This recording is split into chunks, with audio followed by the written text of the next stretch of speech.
When people think of World's Fairs, they might think about the expositions of a bygone era as seen in old postcards. Or they might think of expos in the 60s or 70s or 80s that they or maybe a relative attended. But most people, at least in America, don't think of modern expos at all. Do they still exist? And if so, why don't we hear about them? Well, let's dive in and find out.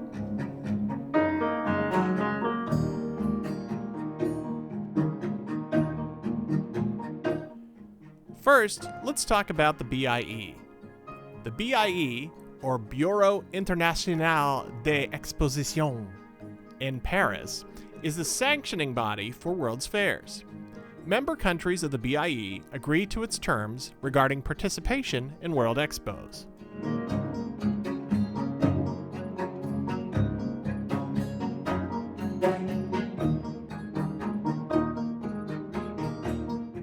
The BIE designates official expos, and those are the only fairs that most member countries will participate in. As far as the BIE is concerned, World Expos are alive and going strong. Recent expos have included Milan, Shanghai, and Dubai. And in 2025, the next official World Expo will take place in Japan. So why don't we hear much about these fairs in the United States? Well, in a nutshell, politics. In 1999, as part of an effort to show financial responsibility, Congress passed a law forbidding the use of federal funds for any United States pavilion at BIE World's Fairs. At one point, the United States was also not a member of the BIE. This meant the U.S. had to rely on private donations to fund pavilions rather than federal funds. So, at fairs like the 2010 Shanghai Expo, the United States was the last of over 150 countries to commit to the fair.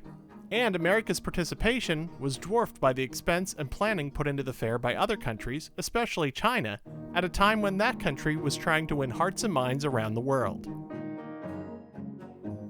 In 2017, the United States rejoined the BIE, but the restrictions on federal funding remained. As a result, for the 2020 Dubai Expo, the United States had a pavilion, but the $60 million pavilion was fully financed by the United Arab Emirates, who see the United States as a security partner.